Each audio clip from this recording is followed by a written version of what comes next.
Points to ponder for body fluids and circulation. याच्यामध्ये ब्लडचं composition बघू. प्लाझ्मा 55% असतं आणि फॉर्म्ड एलिमेंट्स किंवा ब्लड सेल किंवा ब्लड कॉर्पस्कल 45% असतं. डिवाइड ऑफ फायबर्स असतं. प्लाझ्मा 92% वॉटर असतं. 6 to 8% प्रोटीन्स असतात. बाकीचे मिनरल्स वगैरे असतात. 6 to 8% प्रोटीन्समध्ये त्यामध्ये पण अल्ब्युमिन, अल्फा आणि बीटा ग्लोब्युलिन हे ऑस्मॉटिक बॅलन्समध्ये रोल असतं. Gamma globulins are nothing but antibodies आणि फिब्रिनोजन आणि प्रोथ्रोम्बिन जे आहे ते ब्लड क्लॉटिंग प्रोटीन्स आहेत. हे प्लाझ्माचं झालं. आता फॉर्म्ड एलिमेंट्समध्ये बघू. फॉर्म्ड एलिमेंट्समध्ये RBCs किंवा इरॅथ्रोसाइट यांची संख्या 5 to 5.5 million per cubic centimetre आणि तेच WBCचं 6,000 ते 8,000 पर MM³ आणि प्लेटलेट्सचं 1.5 ते 3.5 लाख पर MM³. 12 ते 16 ग्रॅम हिमोग्लोबिन पर 100 ml मध्ये प्रेझेंट असतं आणि RBCचं लाईफस्पॅन 120 days असतं. WBCजमध्ये ग्रॅन्युलोसाइट्स आणि अग्रॅन्युलोसाइट्समध्ये मोनोसाइट आणि lymphocyte. Monocyte largest blood cell आहे. परत ग्रॅन्युलोसाइट्समध्ये न्यूट्रोफिल, ॲसिडोफिलस, इसिनोफिल्स पण म्हणतात आणि बेसोफिल्स हे असतात. मोस्ट अबंडंट जे आहेत ते न्यूट्रोफिल 60 to 65% असतात. त्यानंतर लिम्फोसाइट सर्वात जास्त 20 ते 25% बी आणि टी लिम्फोसाइट्स. नंतर मोनोसाइट्स 6 ते 8% असतात. नंतर ॲसिडोफिल्स किंवा इसिनोफिल्स 2 ते 3% आणि बेसोफिल्स सर्वात लिस्ट 0.5 to 1% असतात. न्यूट्रोफिल आणि मोनोसाइट्स फॅगोसाइटिक इन नेचर असतात आणि न्यूट्रोफिलला पॉलिमॉर्फो न्यूक्लिअर ल्युकोसाइट्स असं पण म्हणतात. ॲसिडोफिल्स जे आहे ते ॲलर्जिक रिॲक्शन्समध्ये आणि हेल्मिंथिंग इन्फेक्शनमध्ये इन्व्हॉल्ड असतात आणि रेझिस्ट इन्फेक्शन्स. तेच बेसोफिल्स जे आहे ते इन्फ्लमेटरी रिस्पॉन्सेसमध्ये इन्व्हॉल्ड असतात. नंतर ॲसिडोफिल्स रिलीज करतात हिस्टामिनेज आणि डिस्ट्रक्टिव्ह एन्झाईम्स. तेच बेसोफिल्स रिलीज करतात हिस्टामाइन, सेरोटोनिन आणि हेपॅरिन. सगळे WBC शॉर्ट लिव्ड असतात आणि यांचं न्यूक्लियसचं शेपवाला डायग्राम बघून जावा. न्यूट्रोफिलचं मल्टीलोब्ड न्यूक्लियस असतं. ॲसिडोफिल्सचं हेडफोनसारखं बायलोब्ड न्यूक्लियस असतं. बेसोफिल्सचं सांगता येते. मोनोसाइट्सचं किडनी किंवा हॉर्स शू शेपड आणि लिम्फोसाइटचं ओव्हल शेपड असतं. पुढं प्लेटलेट्स बघू. प्लेटलेट्सच्या कमीमुळे क्लॉटिंग डिसऑर्डर्स होतात, एक्सेसिव्ह ब्लड लॉस होतं आणि they are cell fragments produced from megakaryocyte of red bone marrow. Lymph don't contain RBC किंवा प्लेटलेट्स दोन्ही पण नसतं. दे हॅव स्पेशलाइज्ड लिम्फोसाइट्स आणि काही RBCs असतात. त्यांच्यात some clotting factors, water soluble small molecules आणि लार्ज हे असतात आणि लार्ज प्रोटीन्स अब्सेंट असतात. Lymph is similar to blood except for protein content and formed elements. नंतर आता ब्लड कोॲग्युलेशन बघू. इंजुरी जेव्हा होते तेव्हा इट स्टिम्युलेट द प्लेटलेट्स आणि स्टिम्युलेट दॅट टिश्यू. मग ते टिश्यू केल्यानंतर ते सर्टन फॅक्टर्स रिलीज करतं. मग सर्टन फॅक्टर्स जसं की 3 आणि 7 ॲक्टिवेट द एन्झाईम कॉम्प्लेक्स थ्रोम्बोकायनेज. मग थ्रोम्बोकायनेज प्रोथ्रोम्बिनला फॅक्टर 4च्या मदतीने म्हणजे कॅल्शियमच्या मदतीने थ्रोम्बिनमध्ये कन्वर्ट करतं. थ्रोम्बिन फिब्रिनोजनला फिब्रिनमध्ये कन्वर्ट करतं आणि fibrin initiate the blood coagulation.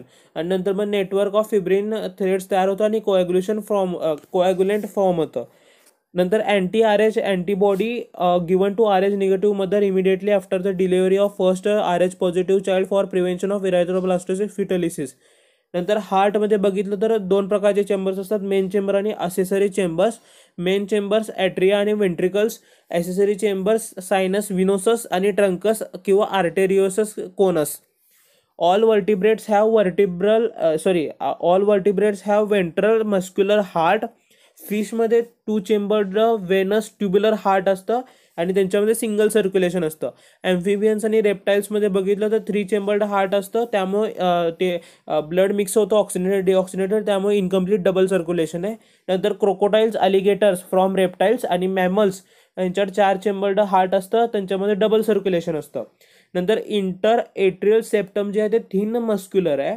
Inter वेंट्रिक्युलर septum आहे ते थिक मस्क्युलर आहे आणि ॲट्रिओ वेंट्रिक्युलर सेप्टम थिक फायब्रस आहे. ह्युमन हार्ट इज ऑटो एक्झायटेबल म्हणजेच मायोजेनिक आहे. नंतर कोरोनरी सायनस आणि राईट एट्रियम ह्यांच्यामध्ये थेबेशियन वॉल्व असते. तेच सुपेरियर वेना कॅवा आणि राईट एट्रियममध्ये वॉल्व नसते, पण इन्फेरियर वेना कॅवा आणि राईट एट्रियममध्ये युस्टॅशियन वॉल्व असते. नंतर एव्ही वॉलमध्ये ट्रायकस्पिड वॉल जे आहे ते बिटवीन राईट एट्रियम आणि राईट वेंट्रिकल. तेच बायकस्पिड किंवा मिट्रल वॉल जे आहे वॉल्व जे आहे ते लेफ्ट एट्रियम आणि लेफ्ट वेंट्रिकलमध्ये. नंतर सेमिल्युनर वॉल्व दोन आहेत, एरोटिक सेमिल्युनर वॉल्व आणि पल्मनरी सेमिल्युनर वॉल्व. अरोटा आणि लेफ्ट वेंट्रिकलच्या मध्ये अरोटिक सेमिल्युनर वॉल्व असते आणि तेच पल्मनरी आर्टरी आणि राईट वेंट्रिकल यांच्यामध्ये पल्मनरी सेमिल्युनर वॉल्व असते. नंतर ह्युमन डबल सर्क्युलेशनमध्ये दोन सर्किट येतात, पल्मनरी किंवा लेसर सर्किट आणि सिस्टमिक किंवा ग्रेटर सर्किट. पल्मनरी सर्किट जे आहे ते राईट वेंट्रिकल पासून स्टार्ट होतं, तिथनं लंग्सकडे जातं, लंग्सकडून मग लेफ्ट एट्रियममध्ये येतं. तेच सिस्टमिक सर्किट जे आहे ते स्टार्ट फ्रॉम लेफ्ट वेंट्रिकल मग बॉडी पार्ट्सकडे जातं आणि परत राईट एट्रियममध्ये येतं. नंतर टीएस ऑफ आर्टरीज आणि वेन्स बघितलं तर टीएसमध्ये सर्वात बाहेर ट्युनिका एक्सटर्ना असते, त्यामध्ये एक्सटर्नल लेअर कोलॅजन फायबर्स आणि फायबरस कनेक्टिव्ह टिश्यू असतं. नंतर tunica media smooth layer muscles आणि इलास्टिक फायबर्स असतात. तेच ट्युनिका इंटर्मा किंवा ट्युनिका इंटिमामध्ये सिंपल स्क्वॅमस एपिथेलियम असते.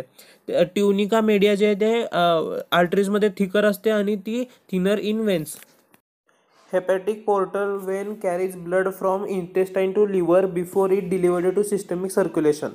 And the neural center for heart regulation is medulla oblongata.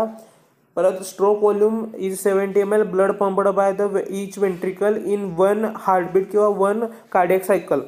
नंतर cardiac output हे 5 लिटर असतं. blood pumped by each ventricle in 1 minute. Cardiac output is equal to stroke volume into heart rate.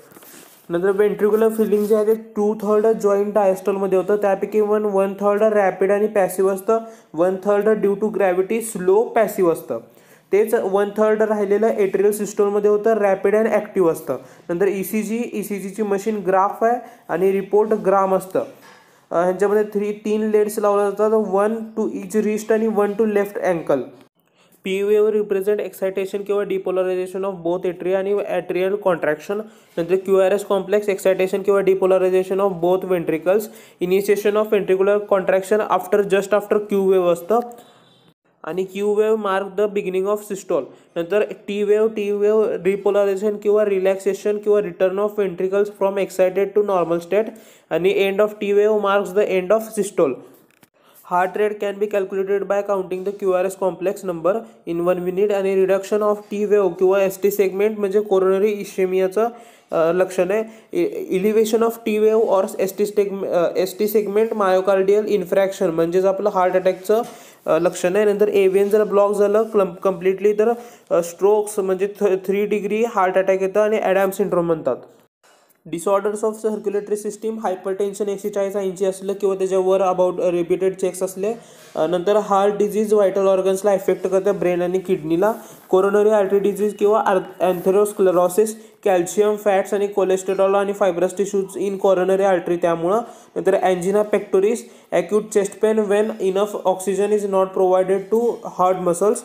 नंतर heart failure heart is not pumping blood efficiently to meet the body needs. त्याला ते heart failure जे आहे ते कंजेस्टिव्ह heart failure म्हणतात, कारण congestion of lungs is one of the main symptoms. नंतर cardiac arrest, heart stops beating completely. नंतर heart अटॅकला मायोकार्डियल इन्फेक्शन पण म्हणतात. Heart muscle suddenly damaged by the inadequate blood supply.